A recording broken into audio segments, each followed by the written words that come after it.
Qualquer coisa vocês me falam, porque eu tô com a tela do PowerPoint aberta e eu não consigo ver vocês, mas se precisarem falar, levantem a mão que eu vou ouvir o barulho e aí eu peço a vocês para falarem, tá certo?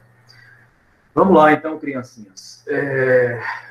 Anatomia dos animais domésticos 2, aparelho digestório 1, introdução, né, características gerais. No sistema digestório, aparelho digestório, né, aparelho é um aparato, um conjunto de estruturas anatômicas interligadas, né, e que, por serem interligadas, elas determinam uma ação conjunta específica, né, desse conjunto, e aí passa a ser entendido como sistema. Então, no geral, a gente entende como sistema quando um conjunto de elementos estão integrados para determinar uma certa ação, né, específica, especializada daquele segmento. Então, a gente vai avaliar aqui o segmento digestório, né, que é o que coloca a gente em contato com os elementos externos, né, o corpo, e que são frutos, né, são elementos necessários para a aquisição de nutrientes pelo corpo do animal, certo? Então, o aparelho digestório, como características iniciais, introdução geral, a gente vai designar ele de acordo com as suas especializações, de acordo com o hábito alimentar, tá?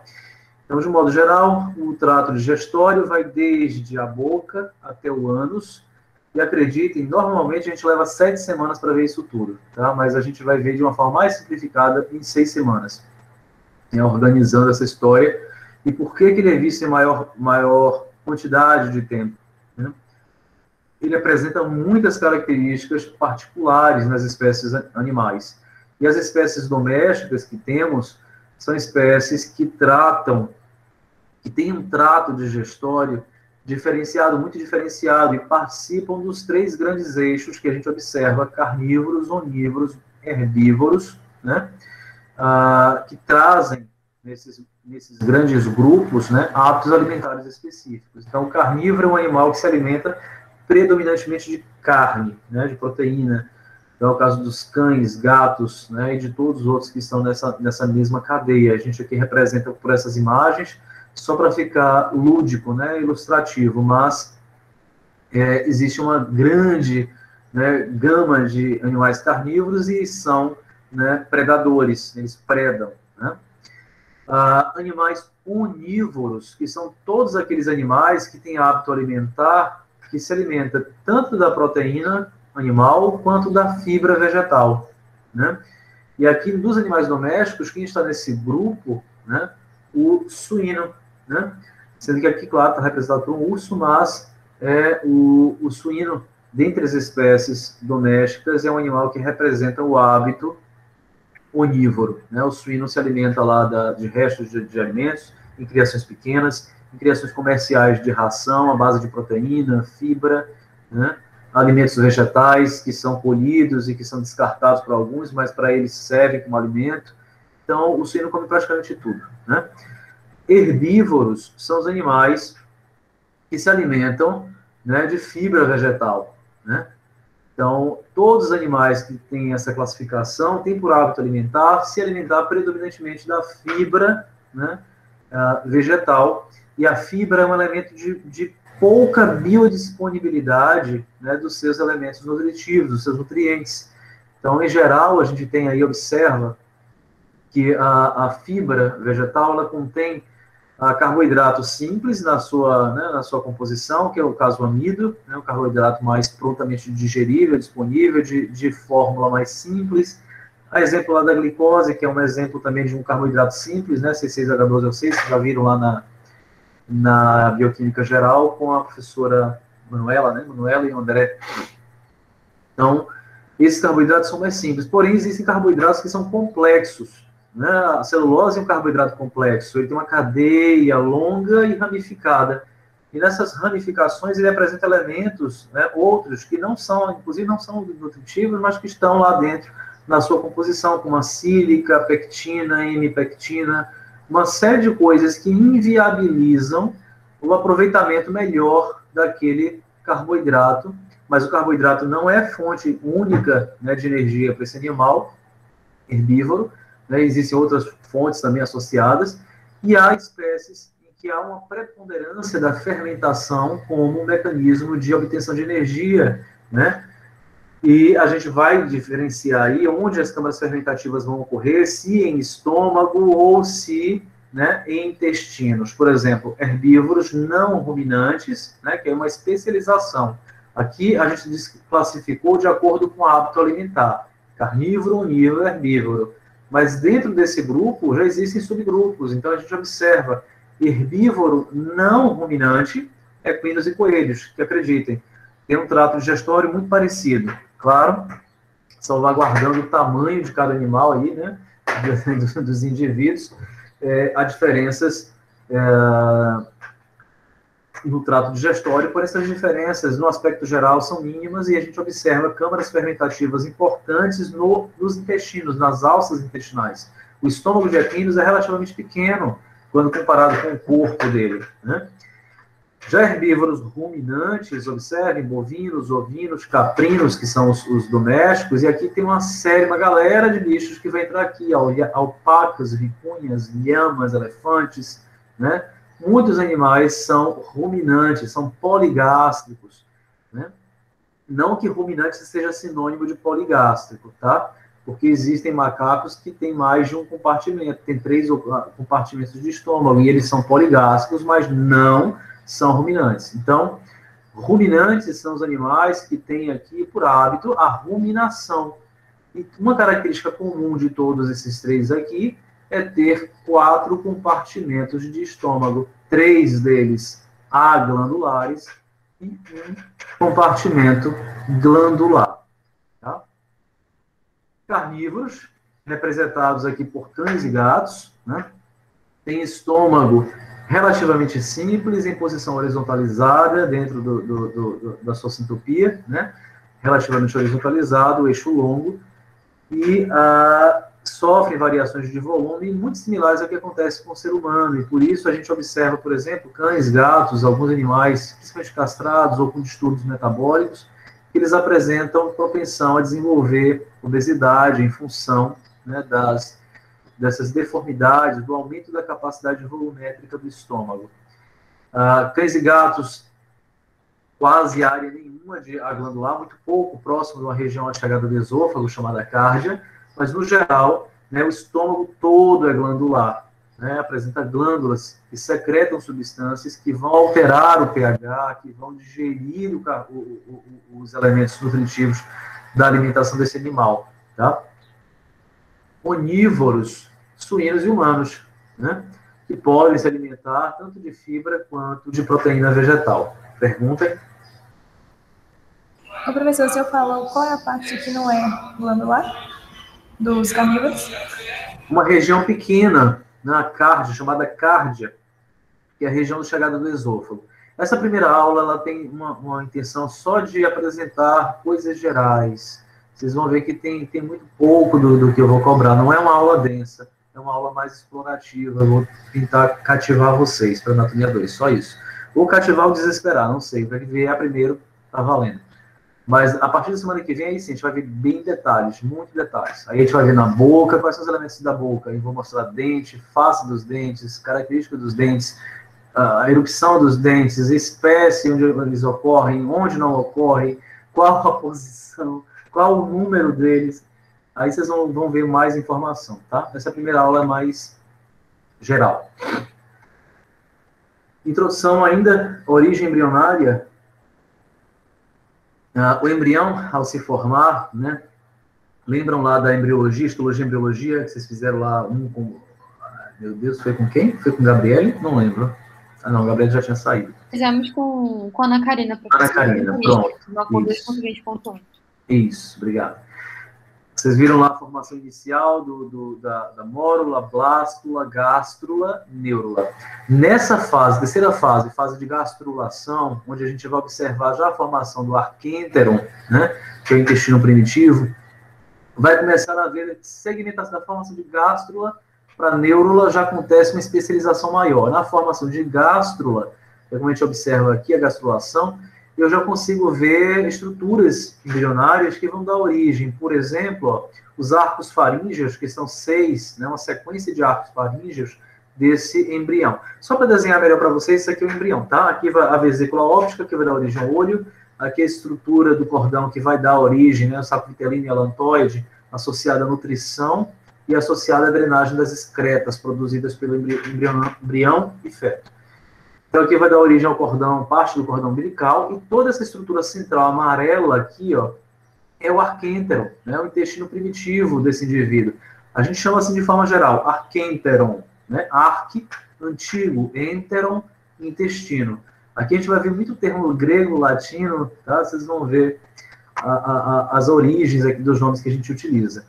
Então, o arquêntero dividido em 3 porções, a parte cranial aqui, essa parte superior, a parte média do arquêntero e a parte, né, caudal desse arquêntero, que vai dar origem às partes finais. Então, aqui eu vou mostrar para vocês mais ou menos onde acontece a origem de cada estrutura, tá? Essa reentrância aqui, essa volta, essa incisura que ele faz aqui, vai dar origem à estrutura, né, de cavidade da boca na face do animal. E essa estrutura aqui de saída, né, vai formar lá o ânus do animal. Então, aqui é a entrada e aqui a saída, né, desse indivíduo. Claro que isso aqui ainda está fechado, ainda tem um estomódio, que é essa membrana, e o proctódio, que é essa membrana daqui. O estomódio, ao se romper, né, vai dar origem à formação da boca, dos lábios da boca, abertura da boca, e o proctódio, né, ao se abrir, vai permitir a formação aqui da estrutura do ânus e do reto, nessa parte primitiva chamada de cloaca. Alguém abriu o áudio? Ok. Então, aqui ainda está fechado, mas ele vai se abrir, né, o estomódio vai se abrir, e essa primeira porção que vocês veem aqui, né, dos arcos, uma sequência de arcos faríngeos, vão dar origem a uma série de coisas, vão dar origem à língua, né, eu vou mostrar cada segmento que eu for mostrando, quando eu for falar de língua, eu vou falar da origem de língua, quando eu falar de dente, eu vou falar da origem do dente, tá? Eu vou mostrar mais para frente para vocês cada um. Então, esses primeiros arcos aqui vão dar origem da boca e as estruturas anexas a ela, a faringe do animal, tá? Aqui tem uma dilatação do tubo que dá origem aos pulmões, né, que é uma estrutura respiratória associada próxima a essa estrutura aqui. A estrutura respiratória, ela divide, né, a parte da sua origem inicial com o digestório, depois a gente vai falar sobre isso, porque aqui vai ser equivalente à nasofaringe, e aqui vai ser equivalente à árvore traqueobrônquica, que vai se dividir para formar a parte condutora da respiração do animal. Aqui segue com o esôfago, né? A origem do esôfago está aqui, a origem do estômago está aqui, e aí tem uma coisa muito interessante da origem do estômago, que se origina na posição direita e migra para a posição esquerda no animal, e arrasta todas as estruturas com ele, que são originadas com ele, como fígado, pâncreas, né? A gente vai ver isso porque o professor de patologia vai perguntar para vocês e vocês já vão saber a resposta. Depois eu digo isso com calma. O fígado, por células mesenquimais, e aqui a brotação que vai dar origem aos ductos colédocos, a vesícula biliar, para drenar para o interior do intestino. A brotação que vai dar origem ao pâncreas, que também são células mesenquimais que formam isso. E aqui toda a parte média de intestino e a parte final do intestino, finalzinho do tubo, e a cloaca, que aqui todos passam por essa fase inicial, né? Mas depois a cloaca só persiste lá nos répteis, né? E algumas outras espécies animais, nas aves, né, e répteis, mas no mamífero há uma separação da estrutura genital e urinária, né? E a gente vai ter lá uma parte associada à urinária, uma parte urinária e reprodutor, e outra parte associada ao digestório. Diferença entre espécies, muita coisa importante para se dizer aqui, mas eu vou falar só no aspecto geral. O trato digestório de carnívoros, e aqui eu coloquei exatamente na posição que estão, né, no grau de complexidade. Cão tem um grau de complexidade menor. Ovelha, o representante aqui dos ruminantes, tem um grau de complexidade bem maior, né, mais extenso. E o suíno, representante dos onívoros, né, intermediário nessa escala toda. E a gente vai explicar por quê, tá? Aqui é uma escala de 0 a 10, de 0 a 20, 0 a 20, para mostrar para vocês a organização geral. Por exemplo, um cão, todo o trato digestório dele, da chegada aqui do esôfago, né, do estômago, até o ânus, ele tem cerca de 3 a 4 vezes o comprimento corporal do animal. Tá? Então, todo o trato digestório do cão é relativamente curto, quando comparado às outras espécies. E por que ele é curto? Né? Porque ele está associado a um padrão alimentar de uma substância mais prontamente disponível para digestão. As proteínas são mais facilmente digeríveis, né, do que uma fibra vegetal. Tá? Então, ao se alimentar de proteína, ao se alimentar ele também se alimenta de carboidrato, apesar de fazer um mal imenso para o cão, mas pior ainda para gato. Mas a proteína e a gordura são excelentes fontes de energia, né, para os carnívoros, e para isso, né, eles são facilmente digeríveis, então exige-se muito menos desse aparato do animal. Tanto é que o tempo de digestão de um cão e de um gato, né, é relativamente curto, é um dos menores desses animais elencados aqui. Observe que o tempo de digestão da gente, nós seres humanos, é de cerca de 4 horas. Né? A gente toma café pela manhã, 8 horas, almoça meio-dia, né, faz um lanche da tarde às 16, janta lá às 20 horas. 4 refeições seria legal, apesar do brasileiro não ter isso, né, normalmente, né, as pessoas fazem 3 refeições, os nutricionistas recomendam 5, e a gente, em geral, faz tudo errado, é por isso que a gente está preso, né, em Nárnia aqui, sem sair desse negócio. Gera um problema imenso, principalmente agora, a pandemia, que está todo mundo em casa, come mais ainda, né, quem pode, enfim. O cão, ele tem um tempo de digestão muito mais curto, cerca de 2 a 3 horas, desculpa, de 3 a 4 horas, né, o cão, e o gato de 2 a 3 horas, é bem mais curto. Então, o gato, por exemplo, ele pode se alimentar em casa, se ele tiver alimento disponível, fresco, porque o gato é meio enjoado, né, e se ele sentir o cheiro da saliva dele na ração, ele não se alimenta. Ele larga lá no prato e te acorda de madrugada para fazer você botar a ração para ele, né? Incrível. Então, o tempo de digestão é curto, 2 a 3 horas para o gato, e por isso ele se alimenta várias vezes ao longo do dia, em pequenas quantidades, certo para ele, né? Come o tempo todo e ainda se permanece lá com o corpo legal. Então, o gato pode se alimentar 16 a 18 vezes por dia. Não quer dizer que ele vai comer tudo 16 a 18 vezes por dia. Ele come um pouco, sai, dorme, volta, come outro pouco, sai, volta, dorme. E ao longo de 24 horas ele pode se alimentar 16, 18 vezes. Depende da rotina desse animal. Tá? A ovelha é o outro extremo dessa história, né? O ruminante, ele precisa de tempo para poder fazer a digestão, né? Então, se a gente pegar um bovino, por exemplo, que leva cerca de 8 horas para poder fazer uma ruminação, ou seja, para entrar, né, descer, ruminar, voltar, remastigar, porque o ruminante faz isso. A ruminação é devolver esse alimento do estômago à boca, para que o animal possa remastigar, reinsalivar e redeglutir. Falo ré porque ele já fez uma vez. Ele mastigou, comeu, engoliu, voltou, remastigou, reinsalivou, redeglutiu, voltou para o estômago. Tá? E a depender da granulometria desse alimento, se ele tiver partículas maiores, vai voltar quantas vezes forem necessárias para remastigar, reinsalivar, redeglutir. Mas se a granulometria diminuiu, ele conseguiu reduzir com mastigação, esse alimento vai seguir dos compartimentos, rumen, retículo, omaso, e vai seguir para o labomaso, né, e pegar todo o intestino do animal. Tá? Daí vai o intestino delgado, que recebe esse nome de delgado porque é mais fino, né? E o intestino grosso, porque é mais grosso. Quem dera tudo na vida fosse assim, né? Tão fácil. É delgado porque é fino. Delgado significa fino. E é grosso porque é grosso. Maravilha. Mas isso não cai na prova. Então, ó, aí segue aqui ó, o intestino grosso com câmaras fermentativas, né? Cólon descendente, sigmoide, reto, ânus e sai. O tempo todo aqui leva cerca de 8 horas, a depender da espécie animal. Então, a gente sai de um cão e um gato com 2 a 3 horas para um ruminante, bovino, ovino, caprino, com cerca de 8 horas de ruminação. Então, é muito tempo lá. E por que esse tempo todo?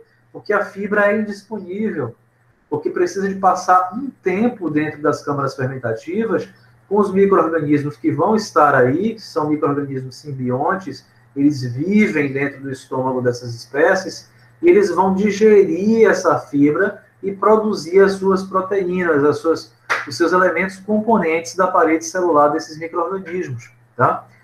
E do que o animal ruminante se alimenta de fato? Da proteína desses indivíduos, dessa proteína de alto valor biológico, da constituição e da produção dos micro-organismos simbiontes. Então, não é um aproveitamento direto da fibra vegetal, mas é um aproveitamento indireto, porque o micro-organismo se alimenta dessa fibra, produz seus elementos estruturais, ao ser decomposto, ele passa a alimentar esse, né, ruminante. Então, a flora microbiana desses pré-estômagos e também do segmento de intestino grosso é extremamente importante para o ruminante nesse processo de obtenção de energia. Tá? No meio da história toda está o porco, coitado, o suíno, né, que se alimenta tanto da proteína, né, dos carnívoros, quanto da fibra, que é alimento dos herbívoros.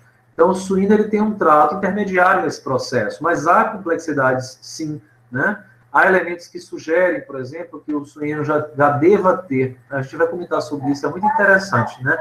Dentro da anatomia, a gente consegue ver vestígios de estruturas, vestígios de órgãos ou estruturas que já existiram, mas não existem mais na espécie animal. Com base nisso, no estudo filogenético, a gente consegue entender onde a espécie parou no processo evolutivo e onde ela conseguiu evoluir. Aquilo que fazia parte dele e ele perdeu porque não tem mais função, por exemplo. Isso acontece com os dentes. Vocês vão ver depois comigo que os suínos têm todos os 44 dentes, ao passo que o gato tem 30.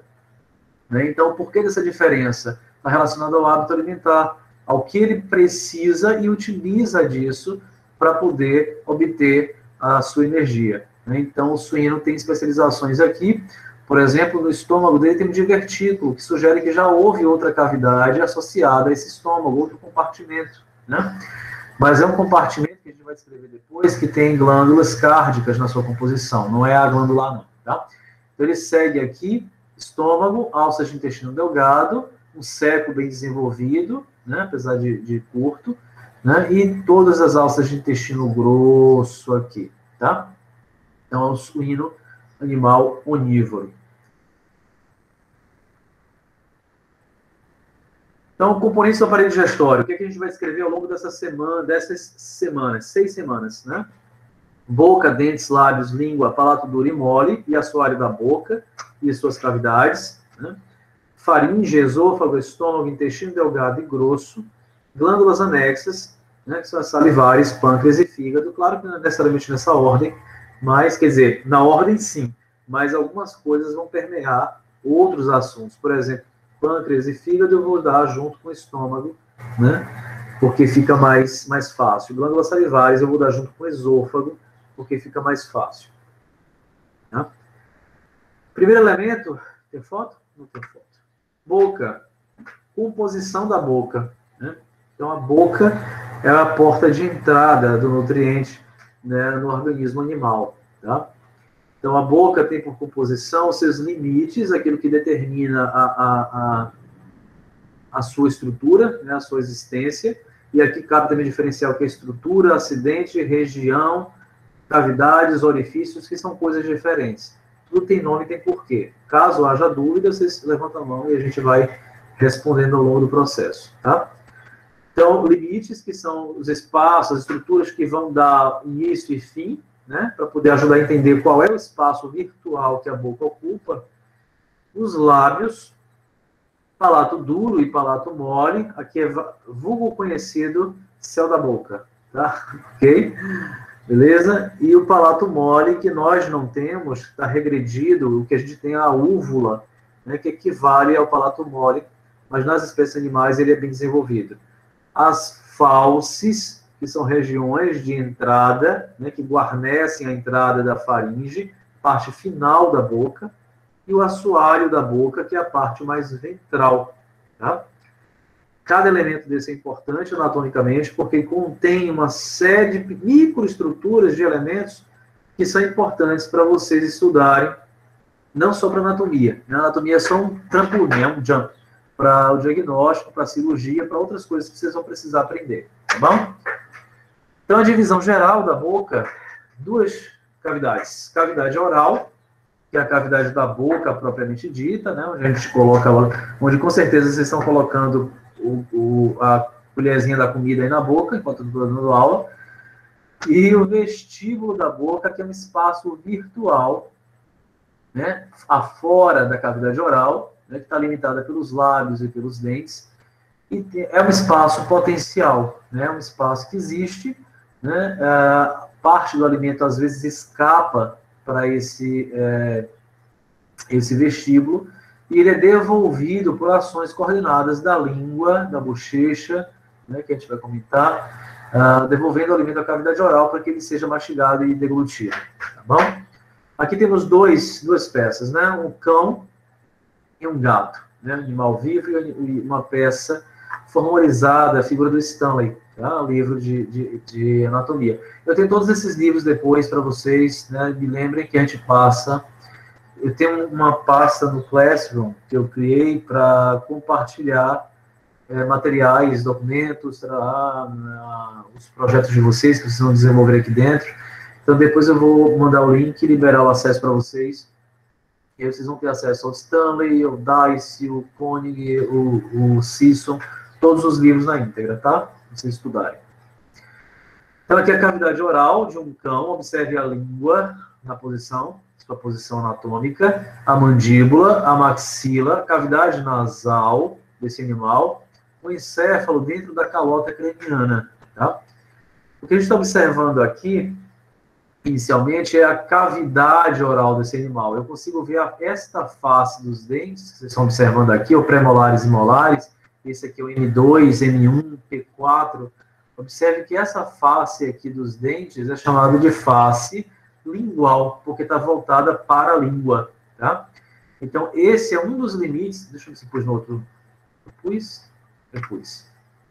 Esse é um dos limites da cavidade oral, que é o limite lateral dessa cavidade. E no fundinho aqui, ó, lá no fundinho da cavidade, essa partezinha aqui que vai formar as fauces, né? Aqui é o palato mole, mas nessa regiãozinha aqui escura que vai formar as fauces, é o finalzinho da cavidade oral, tá?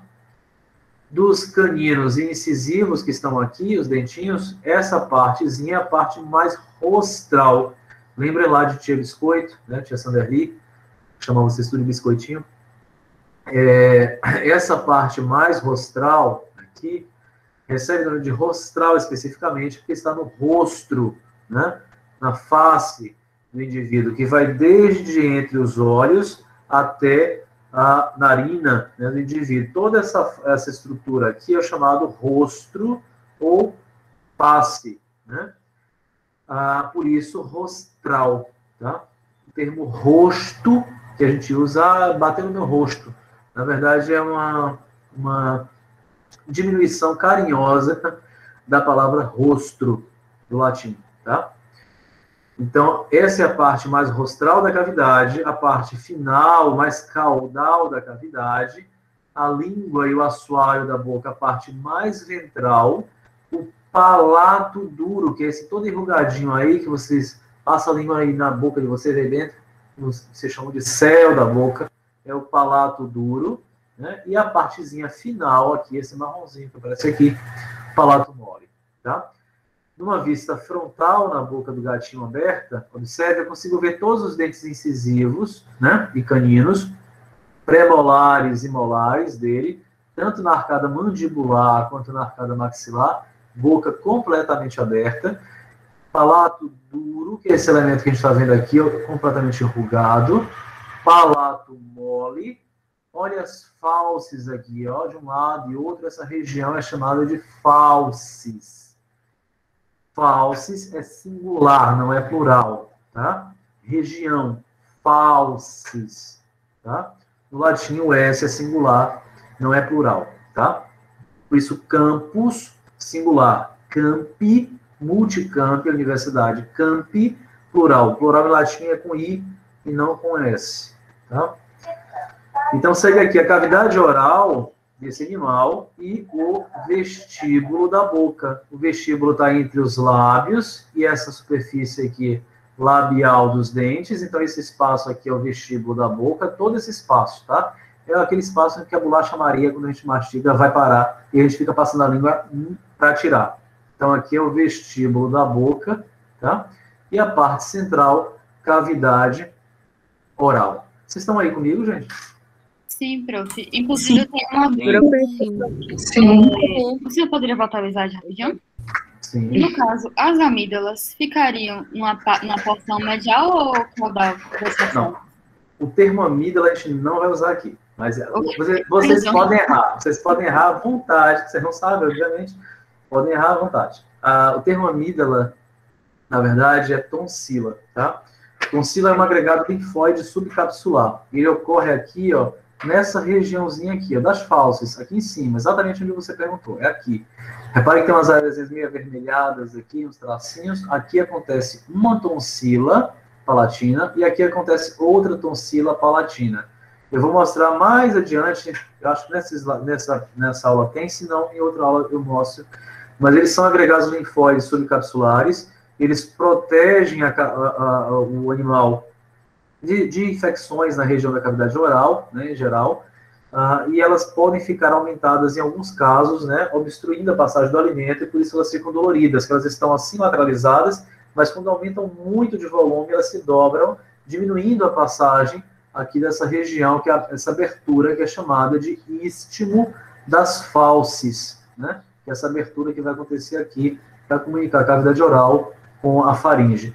Por isso que você está com a amidalite, né, que é o termo que se usa, inflamação das amígdalas, que é um termo velho, não se usa mais, é a tonsilite. Você tem tonsilite, aí acontece de ter dificuldade de deglutir. Até a água dói quando passa por aí, né, porque vai empurrar essas tonsilas e isso, né, elas são inervadas, né, então vai gerar um pouquinho de desconforto. Alguém levantou a mão? Que eu vi vários barulhos. Muito obrigada. Nada, amor. Professor, Diga. Essas fauces, elas fazem parte do palato mole ou elas já estão no final da cavidade? Pronto, vamos corrigir.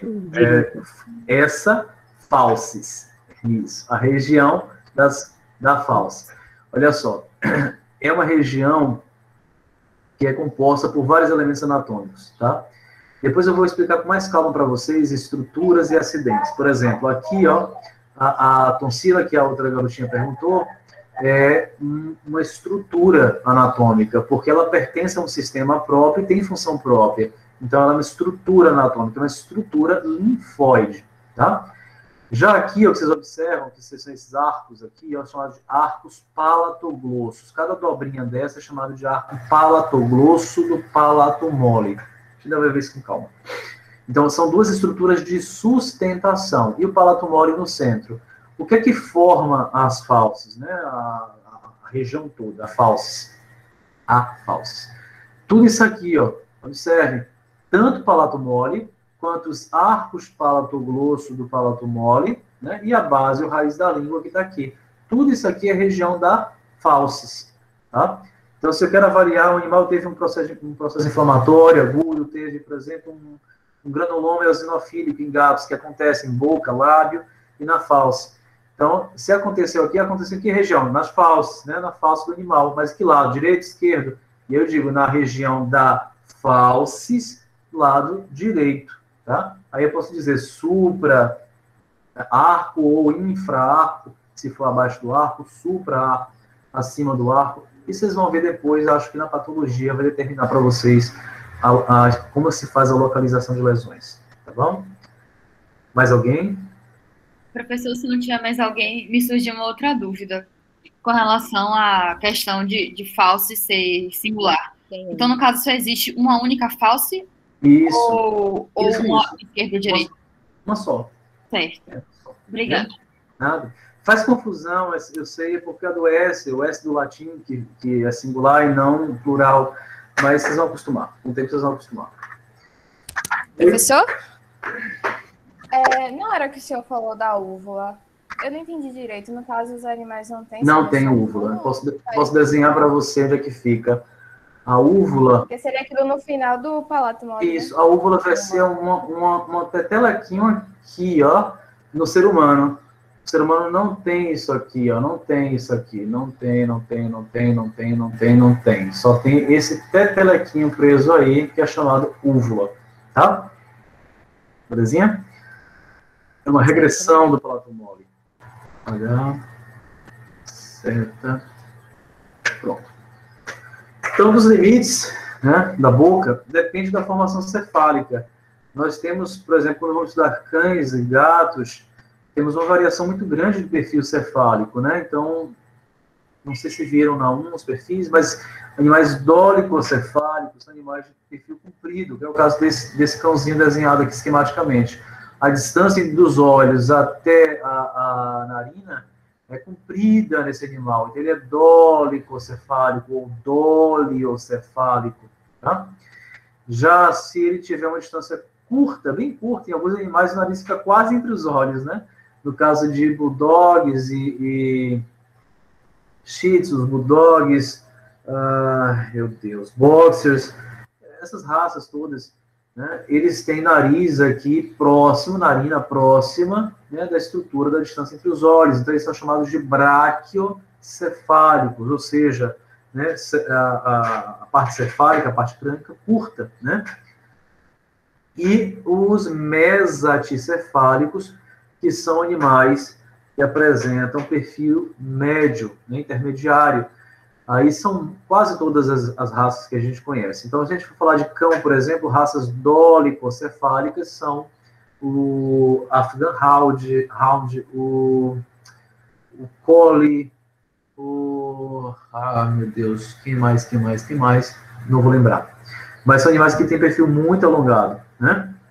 E braquiocefálicos, que a gente já falou, mesacefálicos são todos os outros.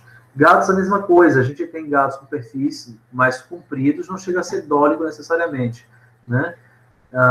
Como o mal egípcio, como o siamês, que tem perfis mais alongados, né, de face. Já os gatos de raça com perfil curto, braquiocefálico, vocês conhecem o persa, eu tenho vários aqui, eu mostro para vocês, eles estão todos dormindo pela casa. Quem trabalha aqui sou eu trabalho para eles. Então, são animais de perfil curto, né? Com o persa, o British Shorthair, meu Deus, esqueci o nome agora do outro, o exótico, pronto, são animais de perfil curto, tá?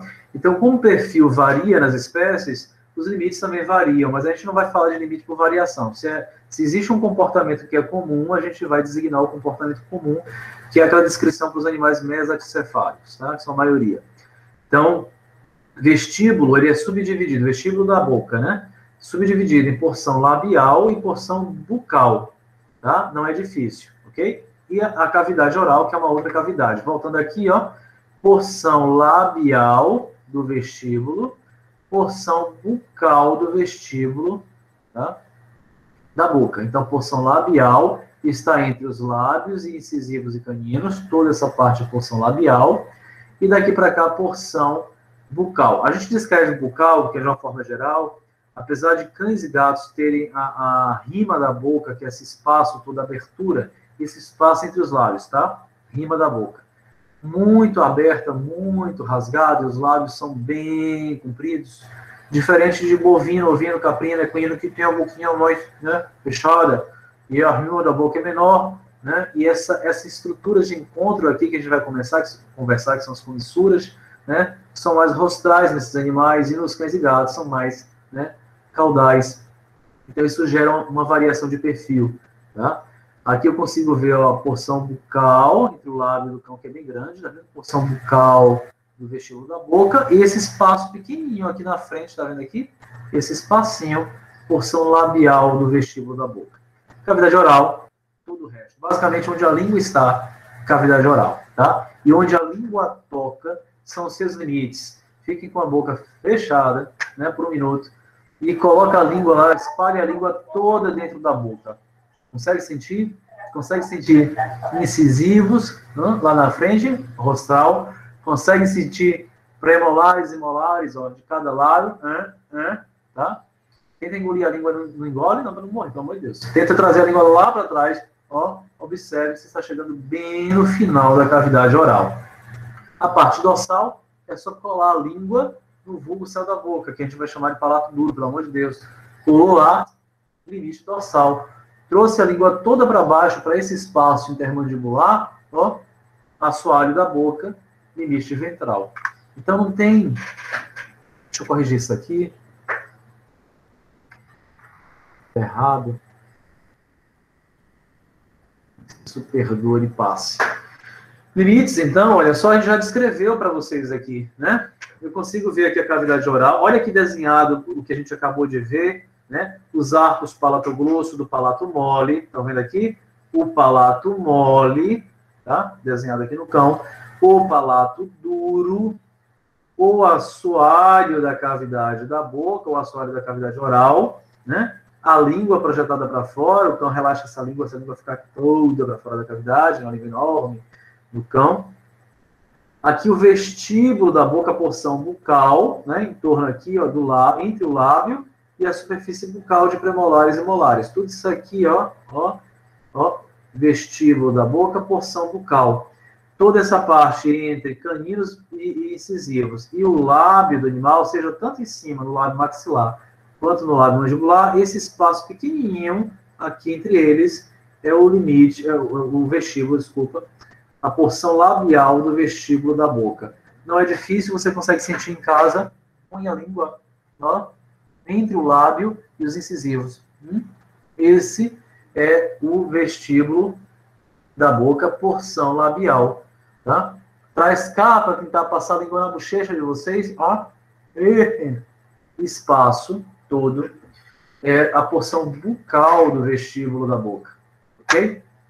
Aí segue agora a cavidade oral com seus limites, olha só, limite dorsal, ventral, caudal, tá? Rostral e laterais, tá? De novo, limite dorsal, quem é?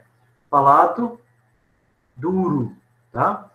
Limite ventral, olha só, quem é? O assoalho da cavidade da boca, cavidade oral, tá? A língua pode ser incluída no processo, mas a língua tem relação volumétrica variável, né? Como a gente pode colocar ela para cima, para baixo, para trás, para um lado, para o outro, para fora, ela não conta como estrutura para, né, delimitar o espaço virtual. Limite caudal, ó, o palato mole aqui, ó, tá vendo? O palato mole é limite caudal. Limite rostral, a superfície lingual de incisivos e caninos, que é essa superfície de dentro, né? Quando você vai colocar a língua lá nos incisivos para poder falar inglês, ó, a língua vai para a superfície lingual de incisivos e caninos. Então, esse é o limite mais rostral da cavidade oral, tá? E os limites laterais, as superfícies, né, linguais de premolares e molares, olha só, essa superfície de dentro. Esses aqui são os dentes premolares e molares, P1, P2, P3, P4, M1, esse grandão, M2, M3, o pequenininho, tá? Eles têm uma superfície lingual aqui e bucal para cá. A gente vai ver isso com calma depois, tá bom?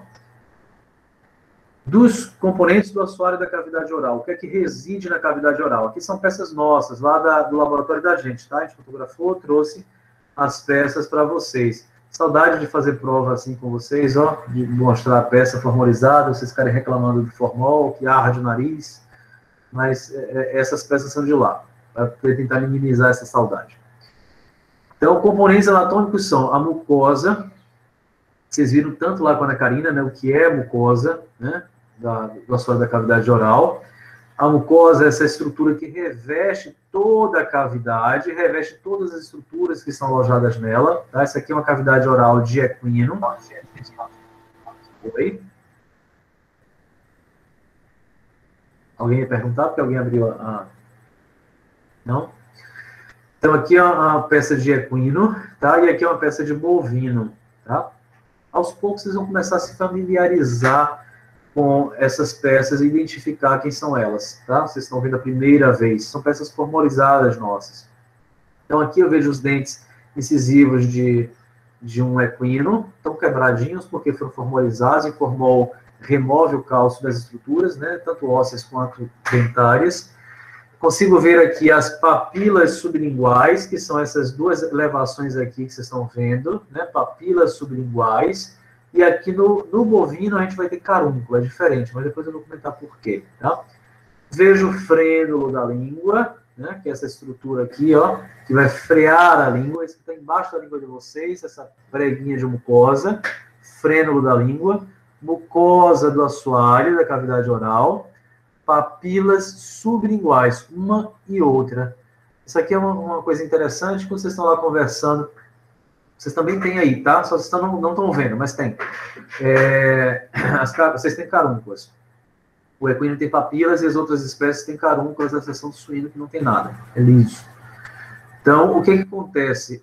Essa região é a região de drenagem da glândula mandibular e algumas espécies que têm parte monostomática da sublingual também drena para essa região. Ou seja, a saliva, parte da saliva, drena para essas duas estruturas aqui que vocês estão vendo. E quando vocês estão conversando lá empolgado, contando história para o coleguinha, blá, blá, blá, blá, assim que, pô, o neguinho escorregou, caiu, lá, lá, aperta a língua aqui em cima dos ductos que passam aqui embaixo, ó, dos ductos da mandibular, a língua espreme isso e a saliva é ejetada daqui para fora. O veneno de vocês é ejetado daqui para fora na cara do coleguinha sem querer. Já passaram por isso? Alguma vez, alguém? Não? Já. Tá vendo? Aí quando vocês naja, libera o veneno, está conversando, falando mal de alguém, a língua aperta e aí a saliva sai sem querer. Porque a língua movimentou e apertou o ducto da mandibular que está aqui embaixo. A gente ainda não vai ver esse ducto agora, a gente vai ver em outro momento, tá? Apertou o ducto e aí a saliva saiu pela papila sublingual, tá? Aqui na peça de bovino, né, ainda no assoalho, mostra aqui o assoalho da cavidade da boca e tem algumas papilas, né, bucais. Alguns livros chamam de papilas labiais porque também estão no lábio. Aqui são as papilas, né, elas são em formatinho cônico, observe, né, acontece abundantemente nos ângulos da boca, que são essas partes internas, tá? Se eu for mostrar para vocês, em mim, onde ele está sujo, uma dessa, comissuras labiais e dentro, ângulo da boca. Então, o que vocês estão vendo aqui, ó, é o ângulo da boca repleto de papilas, né, labiais, papilas cônicas, papilas bucais aqui embaixo, labiais aqui no lábio, mas é tudo uma coisa só. São papilas de ação mecânica, elas protegem a boca do animal, são extremamente queratinizadas, né, e tem função de proteção. Lábios. Os lábios têm formação anatômica associada com musculatura. Essa musculatura vocês já viram com o tia biscoito, né, na 1. Aqui a gente só coloca de forma geral. Ela é campo de inervação do facial, do nervo facial, né, que dá a inervação motora desses músculos e que determina, né, a ação dos músculos. A denervação do facial por inflamação ou ruptura, normalmente é inflamação, processos inflamatórios, processos infecciosos, crônicos, como leishmaniose, pode causar a neurite, né? O herpes vírus, em algumas espécies, pode causar neurite pós-herpética, e isso pode levar a uma deficiência da inervação do facial nos seus campos, né? Ou até o bloqueio transitório por intoxicação por serpentes do gênero Micrurus, né? Lapidae, família Lapidae, a cobra coral. Quem perguntou? Eu de novo, professor. Uma coisa que eu achei esquisita, na verdade, aproveitar que o senhor tirar o diagnóstico. Vira e mexe, minha cachorrinha, ela fica com uma única parte do lábio inchada, muito inchada, fica bem assim no edema. E aí eu não sei o que é. Normalmente acontece assim do nada, no meio do dia, cerca de 12 horas depois passa. Mas já aconteceu umas 4 vezes isso. Tá. Consulta gravada. Não posso fazer consulta, não. Provavelmente está associado com um processo alérgico. Tem que ver o ambiente, né? O que está acontecendo aí, se tem formigas, se ela tem pulgas, se tem formiga, o que acontece. O processo de inflamação, de aumento de volume, diminuição de volume, rápidos, né? Pode ter associado à alergia. Tem que ver o caso. Leva no veterinário, faz exames, e aí observa o quadro, entendeu? Mas o que eu estou trazendo aqui da inervação, não sei o teu nome, que eu não vi. Maria, prof. Maria. Cadê, Caroline?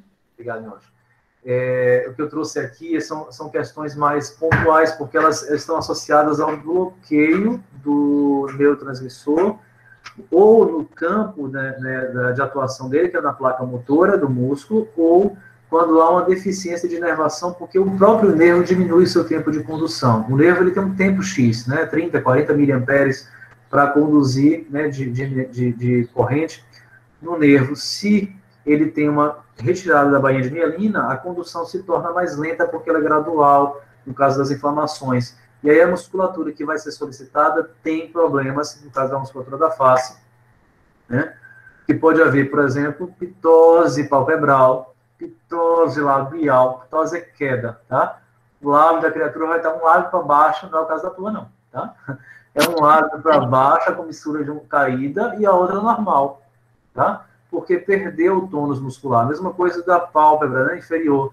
Como vai perder o tônus, a pálpebra vai ficar caída. A gente chama de face miastênica, né, que acontece na doença chamada miastenia graves, acontece na intoxicação por serpentes do gênero da família Lapidae, né, que é a família da coral, da naja, de outras, né, tantas, e pode causar essa face de bêbado, face miastênica, né, ok? Então, é interessante saber quem são os músculos associados à face. Todos eles estão no campo, obviamente, né, no campo da face do animal, ou seja, de entre os olhos até a boca, todos esses músculos que estão aqui são inervados pelo facial, tá?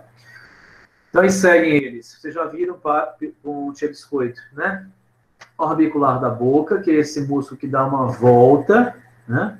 Acho que vocês já viram com o tia biscoito esfíncteres e orbiculares. Chegaram a ver os dois nomes? Pelo menos meu semestre, sim. Pronto, beleza. Esfíncter e orbicular. A diferença, o esfíncter ele não tem pontos de origem e seção, ele se ancora nele mesmo. É o músculo mais potente na contração, tá? É o músculo que acontece no ânus, que acontece na cárdia, no piloro, no estômago, acontece na válvula ileocecal também, entre íleo e o seco, em algumas espécies animais. Aqui na boca vai ser chamado de orbicular, porque as comissuras são pontos de ancoramento. Então, ele se origina e se insere nas próprias comissuras. Por isso, o orbicular da boca. Você vê um trecho de musculatura, uma estrutura mais tendinosa. Um trecho de musculatura, uma estrutura mais tendinosa. Então, ele tem um ponto definido. Tanto o orbicular quanto o esfíncter são músculos circulares, tá? Porém, o orbicular tem essa origem associada à comissura labial. Então, o músculo orbicular da boca é o músculo do biquinho, né? Na sua ação, ele vai contraído, relaxado, ele permite que outros músculos ajam para poder aumentar a rima da boca. A função dele é, quando contraído, obliterar a rima da boca, fechar a boca, né? Fechei a ação do orbicular, tá bom? Levantador nasolabial, né? Esse músculo grande, que vai desde aqui do osso nasal, né, da parte rostral, a órbita, e vai se inserir tanto ao longo da narina, da asa lateral da narina, quanto ao longo da comissura e na parte superior do lado maxilar, né, do animal. Então, ele tem uma ramificação nasolabial. Esse é o ramo nasal e esse é o ramo labial do músculo levantador nasolabial. A função dele, eu costumo dizer que é o músculo do nojinho, né, que a gente faz, a gente olha para alguma coisa e vai, né, não quero. Não gostei, gostou? Não. Então, esse músculo, ele puxa tanto a asa lateral da narina, quanto o lábio do indivíduo, tá? Na contração, relaxamento. Contração, relaxamento. Se eu quero levantar todo o lábio, né, eu vou usar ele e vou usar um outro, né, que é o levantador do lábio maxilar, que está aqui embaixo, né, na descrição. Mas ele é esse músculo aqui do centro, o levantador do lábio maxilar. Ele, junto com o nasolabial, vai levar todo o lábio maxilar, né? Subir todo o lábio do animal, tá? De cada lado, nasolabial. Os dois juntos e o levantador, né, do lábio maxilar ajudam a elevar o lábio maxilar do animal, ok? Músculos, né, zigomático, canino, são músculos associados aqui a... Puxa, não fui no banheiro antes.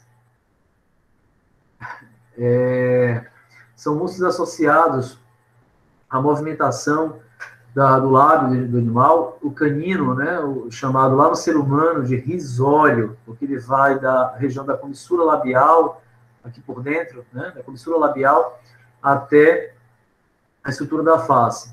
Como no ser humano ele tem essa função de puxar as duas comissuras, né, abrir para cá, ele também é chamado de risório lá no ser humano.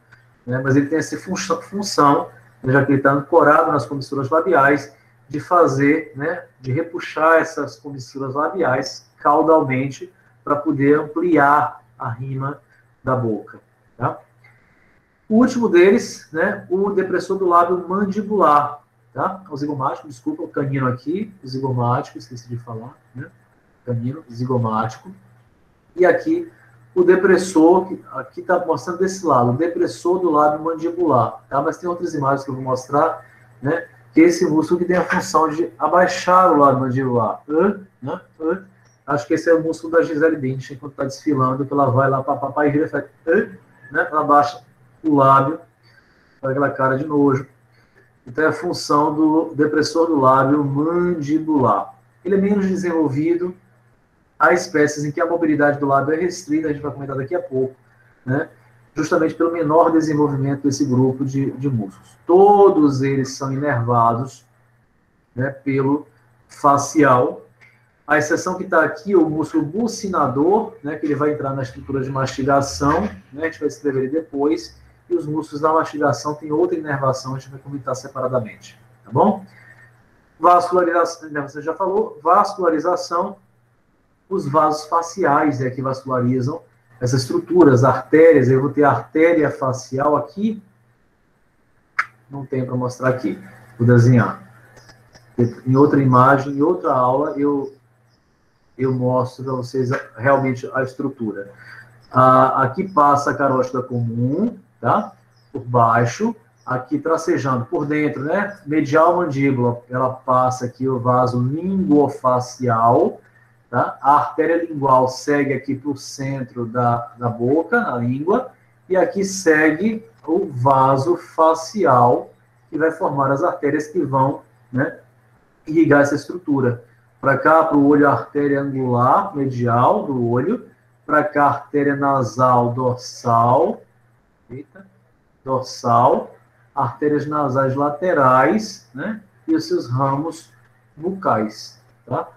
Mais ou menos assim. Eu vou mostrar uma figura depois com isso desenhado bonitinho. Então, essa é a irrigação. E a drenagem se dá de acordo com o texto, gente. Marca texto cor da linha. Azul. Vão perguntando o que eu estou desenhando aqui. Professor, oi. Uma dúvida. Em relação ao músculo cutâneo da face, está associado a qual função ele? O músculo cutâneo, de um modo geral, ele tem a função de espantar, por assim dizer, Os mosquitos. os mosquitos, os insetos. Porque ele tem tanta inervação somática quanto autonômica. Na face, ele não tem uma função específica, né, a não ser nas regiões mais caudais, onde tem mobilidade, entre as orelhas, né, ele consegue balançar. Mas a pele da face do animal, principalmente próximo às estruturas como olhos, bocas e ouvidos, né, ele é bem fixado e não permite movimentação extensa. Então, o músculo cutâneo nessas regiões não tem função muito apropriada. Mas do pescoço, das orelhas para trás, da orelha para a cauda, ele tem função associada aí a espantar os insetos mesmo, viu?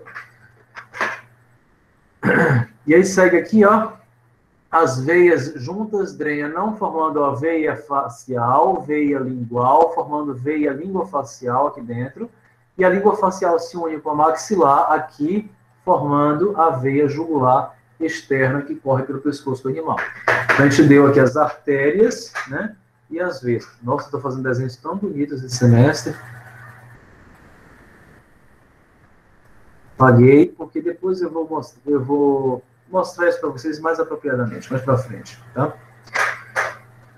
Antes disso aqui, deixa só me dar só um minutinho, um minutinho, coisa rápida, deixa eu desligar aqui.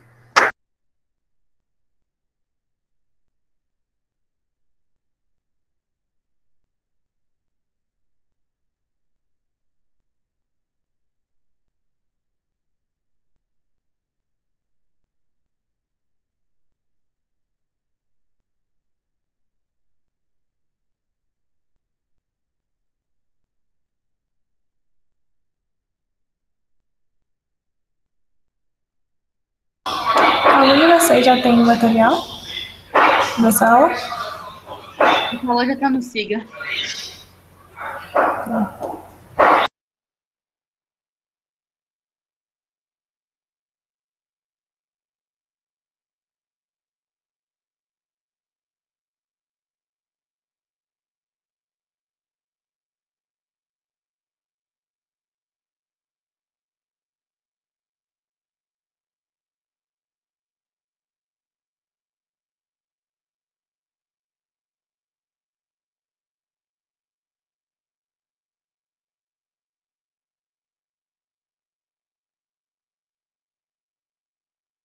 Oh, glória, Senhor.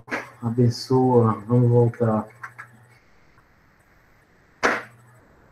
Preensão do alimento.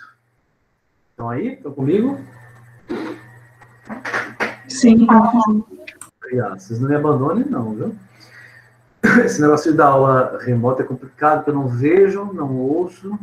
Normalmente na aula o povo pergunta. Não na teórica. Na teórica o povo não pergunta tanto, não. Mas na prática o povo pergunta mais. Então, vamos lá. Apreensão do alimento, tá? A forma de adquirir alimento, né? De um modo geral, a gente tem características aqui importantes. Os ruminantes têm lábios mais espessos, que são mais insensíveis, porque a dieta deles, o alimento deles é um alimento mais abrasivo, né? Oferece mais resistência, mais cortante. Não sei se vocês já tiveram a oportunidade de andar em algum pasto, por exemplo, contaminado, pastos com... Tem um capim que o povo chama de tiririca, vocês já ouviram falar. Troço, trambolho que adora cortar, né? E quem desconhece, que vê aquela baixa toda verdinha, cheia daquele capim alto, e aí o meu irmão, uma certa vez, falou isso: olha, tanto capim que ele está comendo, você não está comendo, tu entra lá e dá uma volta para ver se você volta inteiro.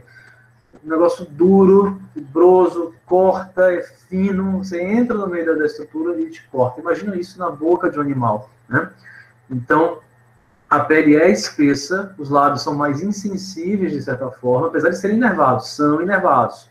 Não são completamente insensíveis, mas, assim, para o tato protopático, superficial, ele é mais insensível. Mas para o tato profundo, pela pressão, né, corpúsculos que determinam pressão, aí ele consegue sentir mais e melhor. Suínos têm o disco rostral, né, que é a estrutura associada à sucção, né, e esse disco rostral, ele escarafuncha a terra, né, ele vai, serve uma espécie de pá, ele vai enfiar isso na terra e cavar buracos, né, em busca de alimento, claro. Né, lá na América do Norte, na Europa também, né, alguns suínos são utilizados para buscar trufas, né, que são aqueles fungos que nascem nas raízes de árvores específicas, né, especializadas, ficam debaixo da terra, e aí eles usam o porco suíno, um suíno específico, que é melhor nessa tarefa, para buscar trufa embaixo da terra pelo cheiro, né? Então eles têm um olfato bem desenvolvido, usa esse disco rostral, que é essa voltinha aqui, ó, disco rostral, né, para escarafuchar a terra em busca de alimento.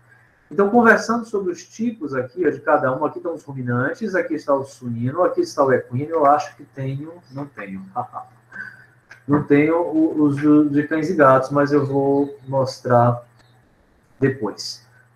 Primeiro, a apreensão de alimento, ela se dá, né, pela conjunção de elementos como lábios, dentes, língua, tá, no geral, os 3 elementos, tá, utilizados para apreensão de alimento. Preensão, tá? Não apreensão. Preensão, pegar, tá? Então, segurar o alimento é um hábito diferente nas espécies domésticas. Observe que aqui eu tenho 3 elementos, todos ruminantes, né? Mostrando ovino, caprino, bovino, na sequência, né? Como acontece a apreensão do alimento nessas espécies, né? Então, por exemplo, quando eu trabalho com ovinos, ovelhas, né? Ovelha fêmea, mas ovinos, de um modo geral, ovisares, são animais que têm hábito de pastejo rasteiro, né? Então, eles vão escarafunchar lá aquela grama que fica na superfície, a grama mais baixa, o couscous, por exemplo, uma grama mais baixa, e eles vão comer aquela grama rente ao solo, né? Tem um hábito rasteiro de pastejo. Elas utilizam o dente, como os ruminantes não têm dentes incisivos e caninos na arcada maxilar, os dentes de baixo fazem contraposição aqui com a parte lisa, né? Minha filha saiu do sono de beleza dela agora, tá embaixo do dormindo, minha filha. Fazem contraposição a essa superfície para fazer o desgaste do alimento e a aquisição também. Então, ela vai lá na grama, prende e puxa. Então, ela utiliza dentes, né? Utiliza lábios, né? Dessa conjunção, e os lábios são extensamente imóveis. Tá? Caprinos têm um hábito de pastejo mais alto, né? Inclusive, conseguem comer folhas de árvores, né? Capraírcos. Os caprinos, eles têm o hábito de subir em árvores, inclusive, escalar lajedos, né, das pedras, né, para poder ir atrás do que tiver de alimento. E habita locais que as ovelhas, obviamente, não conseguiriam normalmente. Né? A gente vê mais desenvolvimento de ovelhas em ambientes frios, por exemplo, né? E algumas espécies se adaptam à região Nordeste, outras não. E caprinos a gente encontra praticamente em todo lugar. Né? Caprino é que nem as meninas más, vão para qualquer lugar. Então, caprino está em todo canto, principalmente onde você não imagina encontrar. Então, o hábito de pastejo é mais alto, se alimenta de folhagens altas e baixas normalmente. O bovino utiliza aqui, o bovino, Bostaurus bosíndicos, vocês devem ter visto, ou vão ver lá na zootecnia, depois, na produção de animais. Essas espécies, né, os bovinos, eles têm um hábito de pastejo, né, tanto rasteiro quanto mais alto, depende da oferta de alimento. A diferença é que o bovino utiliza a língua para adquirir o alimento mais alto, os capins mais altos, colonião, elefante, capins mais altos, ele usa a língua, abraça a torceira com a língua e joga para dentro da cavidade da boca, fazendo com que os dentes cortem isso, né, e puxem, né, ao mesmo tempo, para trazer o alimento para a cavidade oral. Tá? Então, o bovino tem essa conjunção, lábios, dentes, sendo que os lábios de bovinos são relativamente imóveis, o lábio inferior, né? E a mobilidade do lábio maxilar, o lábio superior dele, para a aquisição de alimento não é tão importante assim. Né? É uma mobilidade menor, né? Uma mobilidade restrita, mas há mobilidade. A gente percebe a mobilidade maior desse animal, principalmente no macho, na época reprodutiva, quando o macho eleva o lábio maxilar, faz esse movimento, né? Assim que a vaca se urina no pasto, os feromônios que vêm lá, né, são voláteis, estão presentes lá nessa urina, e aí ele sente o cheiro e eleva, né, o lábio maxilar, justamente para trazer esses feromônios dispersos no ar para a narina, né, para o órgão vômero-nasal que acontece aqui no animal. Só um minutinho, alguém me liga. Deixa eu encerrar. Pronto. Suíno, lábio inferior, relativamente imóvel, lábio superior, lábio maxilar, é um lábio mais móvel, né? E ele lateraliza isso e usa, mas também é uma mobilidade relativamente restrita, porque ele usa basicamente para poder, né, porque é uma fonte mais fixa, ele escarafuncha a terra para cavar buracos, para produzir os seus lamaçais, as suas pocilgas, né, para ele se lambuzar e amenizar o calor, né, já que ele tem pouca dispersão de glândulas sudoríparas na pele. Por isso ele precisa usar isso aqui para poder cavar as suas áreas alagadiças, as pocilgas, para poder se deitar lá e se refrescar, já que ele só tem glândulas sudoríparas dispersas exatamente aqui, em torno do focinho, e nos mamilos. O resto do corpo não tem. Né? Equinos, lábios extensamente móveis, os dois, maxilar e mandibular, tanto o lábio maxilar quanto o lábio mandibular. Tá? Os dois lábios são extensamente móveis. O equino usa os lábios, né? Ele pega os dois lábios e abraça a torceira, acomoda na cavidade oral e morde, né, esse capim para poder adquirir, né, o alimento. Então, o equino que utiliza mais os elementos. Ele tem tudo extensamente móvel. A língua é bastante móvel, os lábios são extensamente móveis e tem a dentição tanto na arcada superior quanto inferior, incisivos e caninos nas duas arcadas, sendo que os incisivos apenas fazem o corte. Tá? Caninos não entram nessa ação. Mas depois eu vou falar sobre isso, porque há particularidades por espécie. Vascularização dos lábios aqui, desenhada. Tá vendo que eu tinha feito desenho igualzinho ali, ó. Não tá igual o desenho que eu fiz? Igualzinho, olha que maravilha. Artéria carótida comum, tá? Aqui tem a carótida interna e a carótida externa. Da carótida externa vai seguir o seu ramo, que a gente vai comentar. Artéria linguofacial, passando aqui. Ela vai passar aqui por baixo, ó, e vai seguir, foi cortada porque é esquemático. Aqui está mostrando, não sei se vocês conseguem ver. Essa é a parte medial da hemimandíbula direita, tá? A hemimandíbula esquerda foi cortada aqui, para mostrar aqui dentro essa estrutura. Vocês conseguem compreender isso? Sim? Sim, prof. Sim. Graças a Deus. Graças Sim, a Deus. professor. Então, aqui a hemimandíbula, ou seja, metade de cá. Hemimandíbula, ó, mandíbula direita, mandíbula esquerda. Vocês estão vendo a face medial desta, porque essa foi cortada e removida. Então, o que vocês estão vendo aqui, ó, é uma artéria linguofacial, né? A direita. A esquerda viria por aqui. Vou desenhar. Viria por aqui, desse mesmo ângulo, só que da outra mandíbula que estaria aqui, e seguiria aqui, até se encontrar aqui, ó, com essa estrutura. Tá vendo? Então, desse lado aqui, ela curvou e foi para lá, tracejei, está passando por trás do mesmo lado, lá do outro lado, né, direito, a mesma artéria vai para um lado, e a mesma artéria a outra artéria vai para o outro, tá? Então, nesse lado aqui, a gente observa, tem os ramos ó, nasais, que eu comentei para vocês, dorsais, laterais, e eu tenho os ramos bucais, ó, que vão levar o sangue para lábios, musculatura mimética, para os alvéolos dentários, tá vendo? Tudo isso aqui é ramo bucal. E aqui embaixo, ó, os ramos alveolares, provenientes do ramo bucal. E aqui embaixo, ó, o ramo bucal ventral, ó, que vai levar para os dentes, para o lábio, e para os dentes da arcada mandibular. Olha aqui, um ramo alveolar, outro ramo, outro ramo, outro ramo, tá? Essa é a artéria facial, que vai se unir à artéria lingual, né, única, formando língua facial, que vai se unir aqui, né, à artéria, né, que vai formar a artéria carótida comum. Deixa eu apagar isso aqui. Vou voltar para o meu...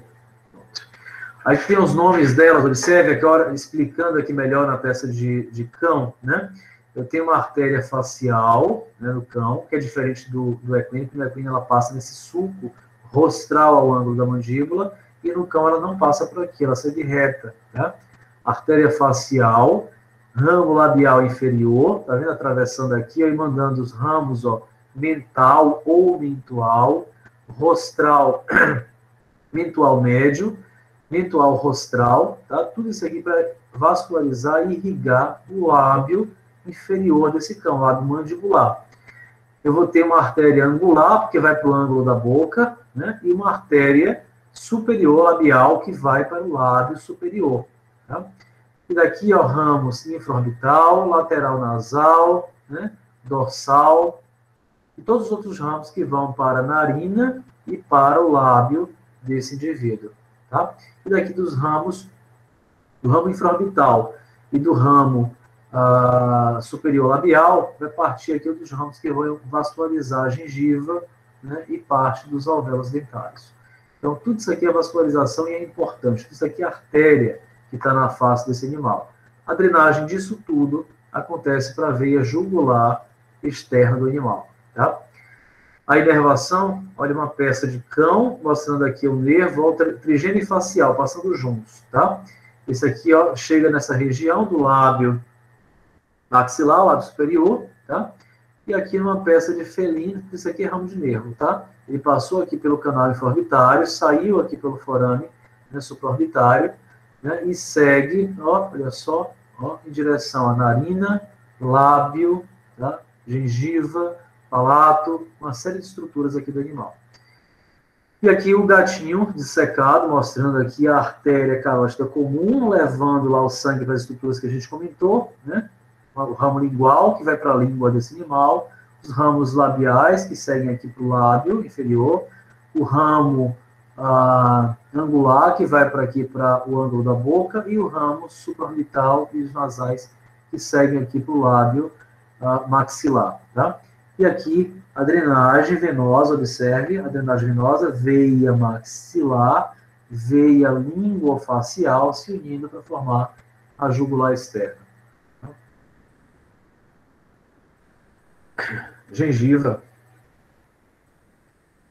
O que não der para terminar hoje, porque eu apresentei o plano, conversei com vocês, levou tempo, mas o que não der para terminar hoje, a gente termina na semana que vem. Coloração, né, e características gerais. A gengiva é uma estrutura formada de tecido conjuntivo denso, né, de estrutura não modelada, né, que é um conjuntivo denso que forma as estruturas mais fibrosas e menos rígidas, né, diferente do tecido conjuntivo denso modelado, que é característico lá dos ossos, tendões, né, que são mais rígidos, né, e está na base de algumas cartilagens também. Então, o que a gente observa aqui, a gengiva, ela tem colorações que variam nas espécies animais com o grau de atividade, né, que esse animal exerce, e com a letargia, o estado que esse animal fica em determinado momento. Se ele está parado, dormindo, a sua coloração tende a ser mais clara, o animal não está em atividade. Se está em exercício físico, ou a pasto, a sol pleno, como é o caso de grandes animais, então é mais intensa, porque há uma ruborização, que a gente chama de hiperemia ativa, quando a face fica mais avermelhada, porque há uma requisição maior de sangue nessa superfície, tá? Então essa coloração varia, é mais rosácea, rosa claro nos felinos, é rosa mais intenso, né, nos cães, e é mais avermelhada nos animais de grande porte, bovinos, ovinos, caprinos, equinos, porque vivem a pasto, né, e podem ter maior exposição solar, e são animais que têm uma coloração mais intensa, né? Áreas de pigmentação que deixam essas zonas mais escuras são chamadas de áreas de melanose. É quando o pigmento da melanina, produzida pelos melanócitos, acumula essa pigmentação, né, na estrutura. Aqui eu posso mostrar áreas de melanose aqui no lábio, mas a gengiva desse animal não apresenta muitas áreas. Aqui no lábio também tem áreas de melanose, mas a gengiva não. Olha como a gengiva aqui, ó, é rósea. Diga, quem pergunta. Professor, eu estava vendo uma certa vez uma pesquisa que falava que essas áreas de melanose, inclusive na região da língua, o animal estaria mais propenso a surgimento de câncer. Tem estudos comprovando isso? Não, deixa eu deixar mais claro. Melanose é uma condição natural, tá? Todo animal tem, todo ser humano tem. Se vocês observarem vovô de vocês em casa aí, se eles forem branquinhos, é mais fácil de ver isso. Olha a superfície da pele dos braços e das pernas, que são as regiões que mais tomam sol desses indivíduos, tá? Olha em casa vocês isso. Observem que eles vão apresentar manchas de pigmentação, ilhas de pigmentação na pele, são áreas de melanose, tá? Nos cães, a mesma coisa acontece. Se você pegar um cãozinho branco, né, de pele branca, como é o caso do poodle, né, bem mais velhinho, 13, 18 anos, observe o dorso, a linha do dorso desse animal, se ele não tem áreas mais, quando ele vai para o pet, toma banho, então quando tosa baixinho, você consegue ver áreas, manchas mais escuras, são áreas de melanose, são áreas que têm maior contato com a radiação solar. A pigmentação ela é natural, uma espécie de proteção. O organismo está produzindo pigmento que está absorvendo aquele calor, né, e que está, de alguma forma, transformando isso. Agora, é fato que quem produz a melanina é o melanócito. E o melanócito, quando alterado por alguma estimulação, por radiação solar ou por um mecanismo intrínseco próprio do animal, ele pode se desenvolver um tumor chamado melanoma, tá? Que das formas de tumoração de pele, ela é maligna e metastática, ou seja, ela não tem cura e ela se espalha, né? Aí sim, é uma condição, mas não é via de regra, não é sempre. O fato de ter pigmentações, como a gente está mostrando aqui, é natural. A melanose é um processo natural, muito mais característico pela exposição solar e pelo envelhecimento. Tá bom? Ok? Então, aí segue. Mucosas alteradas. Né? Aqui a gente viu a coloração normal, a coloração rosácea, aqui no felino, tá? No gatinho. Aqui no mesmo gatinho, olha a coloração, né? Cianótica, né? Ou hipocorada, depende. Aqui o animalzinho, repare que está bem branquinho, né? Um branco porcelana. É uma anemia, coloração de animal anêmico, né? Se ele tivesse cianótico, animal com falta de ar, né? Dificuldade de respirar, vai ficar mais um azul arroxeado. É a coloração cianótica. Esse aqui vai começar a ficar mais arroxeado. E a icterícia, né, que é um problema, deposição de pigmento, né, hemoglobina, quando é destruída, né, quando metabolizada, ou quando não metabolizada também, ela se acumula na pele, nas mucosas, em todas as regiões. Observe aqui a mucosa do lábio, tá vendo? Esse indivíduo, e a gengiva, que são coisas diferentes, todas amareladas, né? Coloração amarelada, característico da icterícia. E olha aqui também até o que era a esclera, o colchão de branco dos olhos, a esclera amarela, tá vendo? Mucosa labial amarelada, gengiva amarelada. Então, icterícia, tá? Professor? Oi? Só uma dúvida quanto a essa situação do animal ficar com icterícia. É necessariamente algum problema hepático ou apenas na vesícula? Não. Problema hepático pode, alguns problemas hepáticos podem levar a icterícia, outros não. A icterícia ela pode ser hepática, pré-hepática, hepática ou pós-hepática, né? Causas pré-hepáticas são aquelas que não perpassam pelo fígado necessariamente, como as hemoparasitoses, a Ehrlichia, que causa doença em cães, doença do carrapato, você já ouviu falar, né? É uma causa pré-hepática. Por quê? Porque ela não tem a ver com o fígado necessariamente, mas com a destruição de hemácias e a liberação de hemoglobina, né, que é depositado nos tecidos, né, de forma anômala, levando esse amarelamento. Ela pode ser hepática, quando há uma disfunção das estruturas hepáticas, das traves hepáticas, com produção de pigmento, de bilirrubina, e deposição desses pigmentos nos tecidos. E pode ser pós-hepática, né, quando tem outras alterações, né, que não dependem também desse órgão, mas de forma direta, mas que através de uma alteração, por exemplo, um shunt portosistêmico, que é um desvio de sangue arterial para sangue venoso, de sangue venoso da veia cava para o sangue da veia porta. São dois sangues venosos, mas que não podem se misturar. Se acontecerem de misturarem, podem levar a lesões hepáticas e outras estruturas e vão causar amarelamento, tá? Mas não necessariamente sempre fígado, não, tá? Pode ter outras funções. Vocês vão ver isso lá para frente, acho que no céu. Obrigada. Nada, amor. Palato duro recebe esse nome de palato duro porque ele tem base óssea, tá? É duro porque tem base óssea. Então, a gente vai falar da composição, anatomia do palato, né? Ele é composto de tecido conjuntivo denso não modelado, da mesma forma que a gente conversou antes. Corresponde a toda essa estrutura aqui. Ele é contínuo com a estrutura da gengiva. Inclusive, quando o neném nasce banguelo, né? Então, ele vai nascer sem os dentes, e os dentes vão nascer e vão romper, que a gente chama de linha da gengiva, separando a gengiva, que está fora da cavidade oral, para o palato duro, que está dentro da cavidade oral, tá? Então, dessa forma, a gengiva está, ó, no vestíbulo da boca, tá? Tanto labial quanto bucal.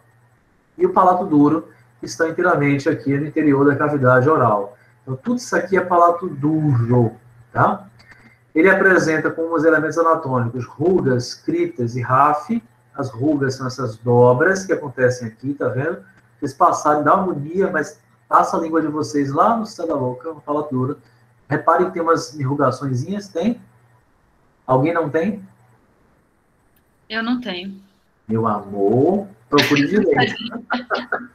Procure direito. Quem fala? Maria? Maria. Como eu passo direito, essa língua nesse negócio. Lá na frente. Professor. Ah, tá. Fazer uma graça pré-almoço, eu tô morrendo de fome. Já vai acabar, eu um pouquinho. Peraí, 10 minutinhos só que eu termino. Eu faço sempre essa graça na aula prática, na rotina, quer dizer que vocês estão usando demais, porque está liso. Não pode usar demais. Quem beija demais. Então, passando a língua, vocês sentem as rugas aí, né? Essas elevações. E entre as rugas palatinas, observe, ó, os espaços, que são chamados de criptas palatinas, tá? Então, rugas são as elevações que vocês sentiram com a língua, e os espaços entre elas são as criptas palatinas, tá bom?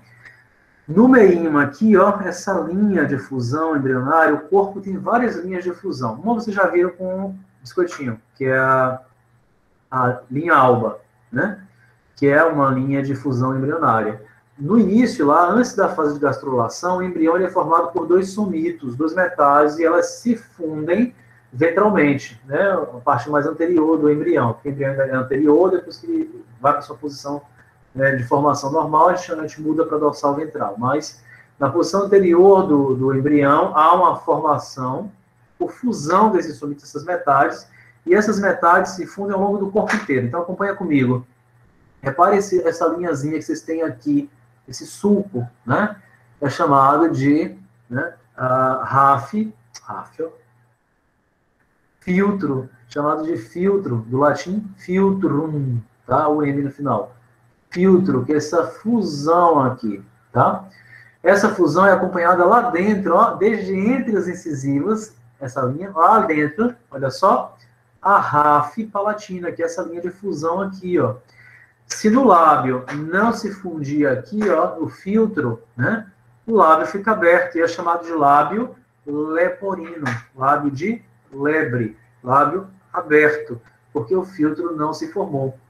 Já aqui no centro, ó, se acontece aqui a não formação, fica uma fenda, em vez de uma ráfia, ráfia é a linha, tá? Rafe, R-A-F-E.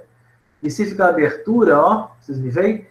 Isso se chama persistência de fenda palatina. Nenhuma das condições é boa, nem a fenda labial, né, que é formada do lábio leporino, nem a fenda palatina, porque comunica a cavidade nasal com a cavidade oral do animal. Então, se for nenê, normalmente o nenê nasce com isso, ninguém adquire depois, a não ser que seja um acidente bem grave. Mas na má formação fetal, ele nasceu assim. Ele vai succionar o teto da mãe e, ao puxar esse leite passa direto para a cavidade nasal e desce para a via respiratória, servindo de meio de cultura para micro-organismo. Por isso, os animais acabam morrendo na primeira semana de vida, né? Normalmente fazem infecção, né? Desenvolvem febre, infecções por micro-organismos de via respiratória e vem a óbito, né, por conta dessas complicações, tá? Papila incisiva, olha só, essa elevação grande aqui é de bovino, tá? Aqui é de equino, tá? E aqui é bovino, tá? Olha as rugas palatinas, olha as criptas palatinas. A ráfide vai acontecer mais para baixo, porque aqui eles estão unidas, né? As rugas e as criptas, tá? Aqui a papila incisiva, que é essa elevação central, que acontece em todos. A gente também tem, mas eu não consigo sentir o meu não, acho que eu usei demais também. Não estou sentindo, mas a gente tem. Fica logo atrás dos incisivos de vocês, 2 e 1, tá? Esses 2 dentes aqui. Atrás dele, marca a língua, eu não sinto mais nada. E do ladinho, ductos naso-incisivos, 2 orifíciozinhos, uma aqui e outro aqui, essas 2 aberturinhas. Essas 2 aberturinhas, né, tem os ósseos dos ductos naso-incisivos, são as aberturinhas, e os ductos, ó, vou desenhar, dá uma desenhar em cima, ó, eles vão seguir, ó, lá para dentro, de um lado e do outro, 2 ductozinhos que se unem, e vão chegar aqui, ó, sobre o vômer, lembra lá do vômer, o osso vômer, formatinho de V, aqui em cima, no sulco dele, existe um tecido chamado órgão vômero-nasal, tá? Isso está dentro da cavidade nasal. Se eu puder dividir aqui a cavidade nasal, tá? Lá dentro da cavidade nasal está o vômer, aqui o septo nasal. Aqui existe um órgão chamado órgão vômero-nasal. Esse órgão vômero-nasal, ele tem a importante função de casar as informações de odor e sabor do alimento, de cheiro e sabor do alimento, né, que vocês estão sentindo aí agora, para poder levar a informação ao encéfalo, compreender e casar as informações buscando memórias afetivas, né? Gustativas ou olfativas. Por exemplo, eu sinto o cheiro da comida, do feijão que minha tia faz, eu lembro da minha infância, quando eu comia feijão na casa da minha avó. Eu odiava feijão. Nunca comia em casa, minha mãe retava comigo, mas na casa da minha avó eu comia, na casa dela eu não comia. Não vou dizer, era o tempero dela. Mas, enfim. Então, a gente cria memórias afetivas, mesmo que o estímulo seja o mesmo, feijão, tá? O gato participando da aula. Então, mesmo sendo o mesmo elemento, a gente constrói memórias diferenciadas e o órgão vômero nasal é importante nesse aspecto, tá bom? Eu vou encerrar aqui. Professor, Oi. rapidinho. Eu não entendi muito bem a diferença entre os ductos e os ósseos. Ósseo é o orifício, é o que vai comunicar, é o elemento comunicante. E o conduto é o ducto, é toda a parte que vai levar até a outra estrutura, até o órgão vômero nasal. Se imagine num corredor. A porta de entrada desse corredor é o ósseo, é a abertura, tá? E o corredor todo é o caminho, ok? É o conduto. Tá certo? Ok. Então, eu vou encerrar aqui, porque a gente parou no slide 16, né? A gente fez aquela... Isso aqui, papai. A gente fez a parte inicial apresentando o programa, conversando, discutindo, então não dá para terminar, é sempre assim, toda primeira aula.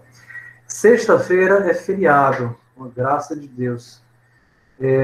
Eu vou fazer o seguinte, eu vou gravar a aula prática, porque semana passada, essa primeira aula eu não gravei, eu vou gravar qualquer dia dessa semana e vou disponibilizar no canal. Quando tiver lá disponível no canal, eu vou lançar o link para vocês no WhatsApp, no grupo, e aí vocês assistem lá, tá bom?